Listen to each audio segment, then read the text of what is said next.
Pronto Ricardo Valdés, que ha sido ex viceministro de Seguridad Pública y que es un especialista en estos temas, él me ayuda a entender mejor y a darle otra mirada a un comunicado de este tipo. Ricardo, ¿cómo te va? Muy buenas noches, bienvenido a Arimanchik, gracias por acompañarnos. Con gusto, Carlos. Sí, mira, tratemos de entender un poco esto. Hay un contexto, obviamente. Hay una serie de episodios que han ocurrido a lo largo de estos últimos 30 días, o algo más de 30 días ya, desde el estado de emergencia del día 14 de diciembre, y por lo tanto creo que haría falta explicar un poco qué implica un estado de emergencia como un régimen de excepción y qué prerrogativas tiene el orden público y cuándo puede intervenir. Hagámoslo, Ricardo, por favor. ¿Qué significa en estos términos estado de emergencia?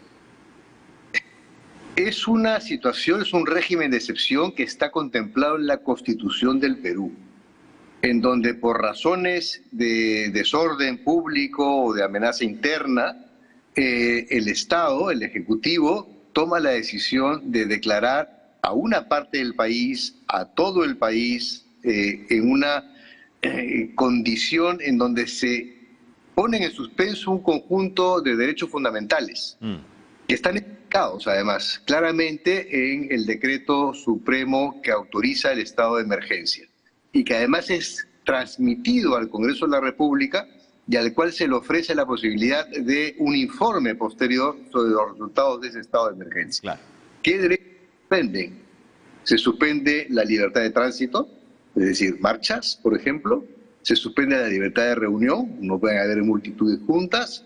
Se suspende la imposibilidad de ser detenido, puede ser una persona detenida, un procedimiento, por cierto, que después se contempla, y otros derechos que también se suspenden en un estado de excepción. ¿Por qué se hace un estado de excepción? Porque hay condiciones en la realidad que obligan al Estado a proteger a la ciudadanía de una condición de peligro, que es interpretada por el Estado como algo que puede realmente generar un daño, no solamente a la gente, también un daño a la economía, un daño a la salud. Recuerden el COVID, también estuvimos en estado de emergencia. Claro. Hay situaciones que pueden ser incrementales, como distanciamiento social, y lo que implica también que la gente pueda quedar en sus casas a cierta hora del día, el toque de queda, por ejemplo. Entonces, en esas circunstancias, cuando el Estado entiende que hay una situación en donde debe protegerse a la ciudadanía y debe contenerse una condición compleja, entonces se da este estado de excepción y está facultado por la Constitución. ¿Qué significa eso?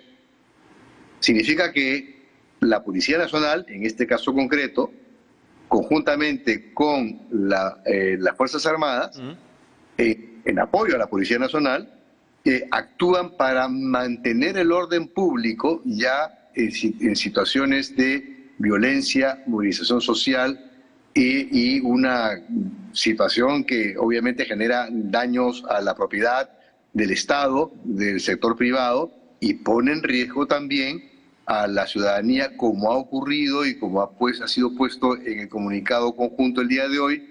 A través del bloqueo de vías se pone en riesgo no solamente los fallecidos, son cerca de 10, sino se pone en riesgo esto de ciudadanos que no reciben, por ejemplo, oxígeno medicinal. Por ejemplo. Ahora, Ricardo, entendiendo lo que nos has dicho, que creo que lo has descrito con absoluta claridad, entendiendo que el Estado se guarda el derecho del uso de la fuerza frente a una situación como esta, yo quería preguntarte si se elimina frente al uso de la fuerza con arma de fuego, se elimina la proporcionalidad que se le exige a las fuerzas del orden frente a actos de violencia. Conversemos, Carlos. ¿Qué entiendes por proporcionalidad? Una cosa es una bala, otra cosa es una piedra. Ya. La norma indica que la igualdad de medios no se considera en el concepto de proporcionalidad, y eso está en las normas internacionales. El concepto de que tú me atacas con cuchillo y yo me defiendo con cuchillo, tú me atacas con piedra, yo me defiendo con piedra, eso ya no existe. Okay. Lo que ahora es un concepto de proporcionalidad en donde se evalúa el tamaño de la amenaza la capacidad de resistencia, la peligrosidad que puede suponer una persona, porque estas normas se aplican también para la delincuencia común. Si alguien me roba el celular, ya tiene que también actuar sobre esas normas. Cuando hay tumulto, se aplican también las normas y hay una serie de otras facultades en los protocolos y en las leyes que están a su vez refrendadas por todo el ordenamiento jurídico del país y que están concordadas con normas internacionales, que tienen que hacer que el concepto de proporcionalidad tiene otros registros distintos a la igualdad de medios que acabas de mencionar. Eso, por ejemplo, es un concepto equivocado que no aplica en las normas del Estado peruano y tampoco aplica en las normas internacionales. Pero, estimado Ricardo, estaríamos yendo a contrapié de normas de la Comisión Interamericana de Derechos Humanos, que no solamente... No, sí, no, sí. Precisamente la Cruz Roja Internacional, que es la entidad que capacita a la policía y capacita al Ministerio del Interior, justamente hace hincapié en que existen tres principios que deben ir de la mano. No se puede entender el principio de proporcionalidad si tú no entiendes el principio de legalidad, es decir, que tienes un marco jurídico que te avala. Ningún policía puede aceptar, ninguno puede aceptar una norma que se fundamenta en un acto ilegal. Por ejemplo, la policía detiene a Castillo porque él hace un golpe de Estado. Por supuesto. Y lo tiene en flagrancia precisamente porque acaba de cometer el delito.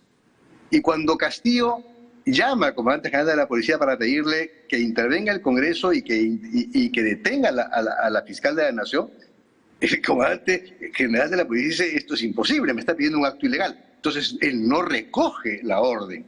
Lo mismo, ese concepto de legalidad actúa también cuando la policía tiene que defender. La policía no está en una situación de ataque, está en una situación de defensa y defiende ciudadanía en peligro, seres humanos que pueden estar enfrentándose a una banda criminal, a un grupo de gente que quiera asaltarla, o en su defecto está defendiendo una propiedad del Estado como un aeropuerto, que es un activo crítico que está a su vez así definido en las normas internacionales de Naciones Unidas contra el crimen organizado y el delito. Ricardo.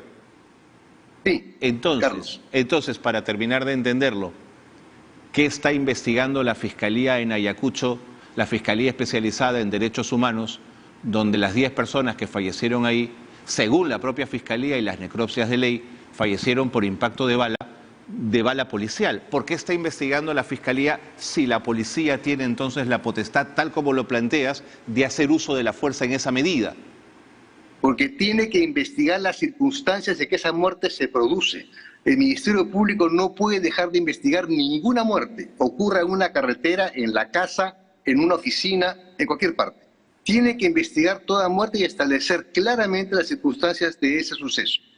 Si estamos hablando de una muerte que se produce en el ataque al aeropuerto por intención de tomar un activo crítico que no se puede tomar, que además está tipificado como terrorismo en las normas internacionales, no vamos a discutir sobre eso ahora, pero si en ese momento esa muerte es distinta a la que puede haberse producido a 4 cuadras de distancia del aeropuerto, entonces tiene que investigar por qué. Y ahí hay como 6 o 7 casos que ya hasta emblemáticos, ¿no? Que es el que ocurre en la puerta de la casa de una persona.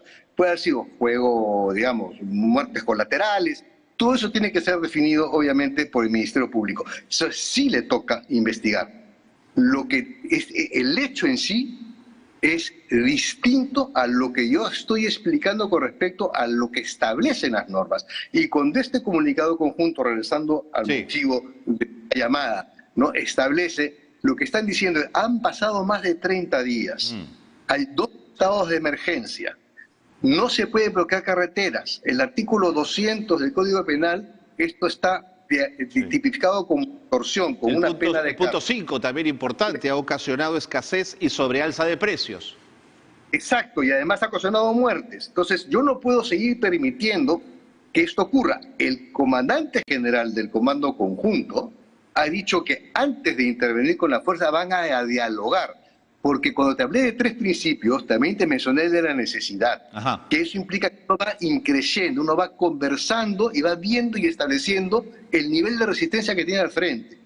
Cuando la resistencia ya es muy fuerte, cuando se habla de tumulto, el decreto el decreto Supremo 012-2016 Interior, en su artículo, para ser bien preciso, Ajá. ¿no? En el artículo 12 establece que cuando hay estas circunstancias y se pone en riesgo la vida de el efectivo policial o de un ciudadano, se autoriza el uso de la fuerza letal.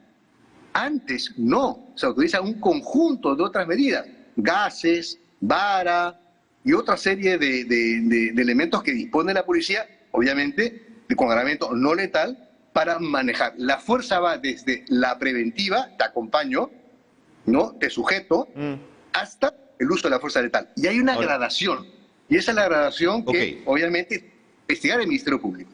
Ahora, Ricardo, hace un ratito conversábamos aquí con José Carlos Requena y él planteaba lo siguiente: hoy día hay 88 puntos bloqueados, pero hace 3 días había 145, si seguimos la información de la Sutran.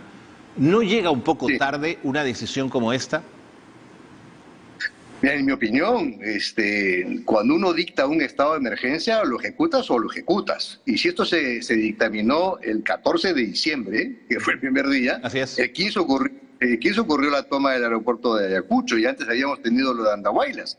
Entonces, yo creo que aquí ha habido todo un proceso de tratar de encontrar un diálogo conjunto entre los diversos actores para evitar que esto llegue a mayores, pero eso fracasó. No se olvide, y que no olvide el público que nos escucha, ¿no?, que se evacuó a Castillo con votos de su partido. Ah, sin duda. Quedó claro que Castillo fue hacia un golpe de Estado y quienes lo vacan, que son más de 100 votos en el Congreso, incluyeron gente de la izquierda. Gente de la izquierda que ahora trata de decir, mire, esto no fue así. Y también existía y existe hasta ahora gente de otros partidos políticos, no de la izquierda, sino de la derecha, que, por ejemplo, están postergando la posibilidad de que realmente tengamos unas elecciones al 2024-23, lo que se decida. Entonces, lo que aquí debe quedar claro es que el juego político no puede sustentarse ni sobre muertes, ni sobre una polarización que está precisamente produciendo lo que estamos viviendo el día de hoy. Ricardo, y eso hay que decirlo con claridad. Digamos, la fuga hacia adelante de Castillo el 7 de diciembre de ninguna manera nos debe hacer olvidar que durante año y 6 meses tuvo un Congreso que le hizo la vida imposible, que incluso llegó a alterar el equilibrio de poderes con el tema del voto de confianza. O sea, lo que quiero decirte es que aquí el Congreso de la República, que tuvo una enorme responsabilidad en la crisis política que estamos atravesando, hoy día, como paradoja, es parte también de la solución. Entonces, digamos, ¿cómo confiamos en esto? No, es complejo, pero tampoco puedes olvidar que este Congreso que le hizo la vida imposible, a su vez tienes a un Ministerio Público que lo investiga con más de 40 carpetas fiscales por corrupción. Así es. Y tienes a su vez todo un entorno, como el ministro Silva y otros sin duda, más sin duda, de acuerdo. Pero, digamos, no es un juego de buenos y malos, ¿no? Acá hay varios responsables, vaya. No, lo que queda claro es que se hizo un proceso de elección y donde se eligió a un presidente de la República que llegó con un equipo de gente que han sido investigados por el Ministerio Público por las circunstancias que ya conocemos. Y además que venía trabajando desde el día número 1 en generar, porque además no debemos olvidar que Perú Libre se divide en 5 bancadas. ¿No es cierto?